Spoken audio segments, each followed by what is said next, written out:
ดีค่ะชวนทำขนมนมเนยง่ายๆกับ Easy Food by ชยาค่ะ คลิปนี้มาชวนทำคัพเค้กกล้วยหอมช็อกโกแลตค่ะ สูตรเค้กง่ายๆทำทานเองในครอบครัวหรือจะทำเป็นอาชีพเพื่อสร้างรายได้ก็ทำได้ค่ะ เราไปดูวิธีทำกันเลยค่ะ ขั้นตอนแรกมาบดกล้วยหอมก่อนค่ะจะใช้เป็นกล้วยหอมสุกงอมที่แจ็คแช่ฟรีซไว้ค่ะ ถ้ามีกล้วยหอมสุกงอมยังไม่รู้ว่าจะเอาไปทำอะไรก็ให้เราแช่ฟรีซไว้ก่อนค่ะนึกเมนูได้เมื่อไหร่ก็นำมาใช้ได้ทันทีค่ะต่อไปเราก็จะมาตีไข่และน้ำตาลค่ะใส่น้ำตาลทรายและเกลือลงไปในโถรวมกันค่ะจากนั้นตอกไข่ลงไปทีละ1ฟองใช้ไข่ไก่เบอร์ 2จำนวน2ฟองนะคะเปิดสปีดความเร็วกลางตีไข่กับน้ำตาลให้ขึ้นฟูจนมีลักษณะสีอ่อนลงค่ะสูตรนี้ถ้าใครไม่มีเครื่องตีก็สามารถใช้ตะกร้อมือได้ค่ะเมื่อตีไข่และน้ำตาลเข้ากันดีแล้วต่อไปเราก็จะใส่กล้วยค่ะกล้วยที่เราบดไว้ใส่ลงไปเลยค่ะจากนั้นก็เปิดสปีดความเร็วต่ำตีส่วนผสมให้เข้ากันค่ะไม่ต้องตีนานนะคะแค่พอเข้ากันก็พอค่ะจากนั้นก็ให้เราปาดส่วนผสมค่ะเนื่องจากอาจจะยังมีส่วนผสมที่ไม่เข้ากันต่อไปก็ใส่เป็นโยเกิร์ตค่ะตามด้วยกลิ่นวานิลาแล้วก็ตีส่วนผสมให้เข้ากันด้วยความเร็วต่ำค่ะตีไม่ต้องนานนะคะแค่พอเข้ากันก็พอต่อไปเราก็จะใส่เป็นแป้งค่ะก็จะมีแป้งสาลีอเนกประสงค์ผงฟูเบกกิ้งโซดาและผงโกโก้ค่ะ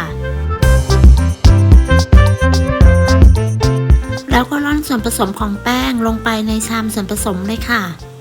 เมื่อร่อนส่วนผสมลงไปจนหมดแล้วเราก็จะคนเบาๆเพื่อให้แป้งเข้ากันเวลาตีก็จะได้ไม่ฟุ้งกระจายค่ะเปิดสปีดความเร็วต่ำตีส่วนผสมให้เข้ากันค่ะไม่ต้องตีนานนะคะแค่พอเข้ากันก็พอค่ะเมื่อเห็นว่าเข้ากันดีแล้วก็ใส่น้ำมันลงไปเลยค่ะจะใช้เป็นน้ำมันพืชนะคะเพื่อนๆจะใช้เป็นน้ำมันรำข้าวน้ำมันคาโนล่าหรือน้ำมันมะพร้าวก็ได้ค่ะแต่ไม่แนะนำน้ำมันปาล์มนะคะแล้วก็ตีส่วนผสมให้เข้ากันค่ะเมื่อส่วนผสมเข้ากันดีแล้วก็ให้หยุดเครื่องค่ะแล้วก็ปาดโถจากนั้นก็ใส่ช็อกโกแลตชิพลงไปเลยค่ะแล้วก็คนผสมให้เข้ากันใส่ในปริมาณมากน้อยตามชอบเลยนะคะคนจนเข้ากันดีแล้วก็นำไปตักใส่ถ้วยเลยค่ะจะใช้เป็นถ้วยจีบเบอร์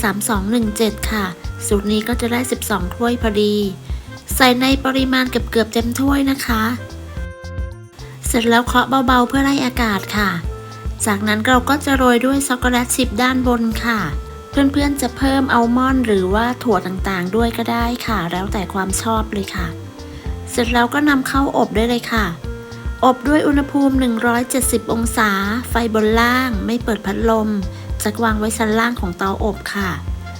จะใช้เวลาอยู่ที่ประมาณ25นาทีขึ้นอยู่กับเตาอบของแต่ละท่านด้วยนะคะระยะเวลาอาจจะไม่เท่ากันค่ะ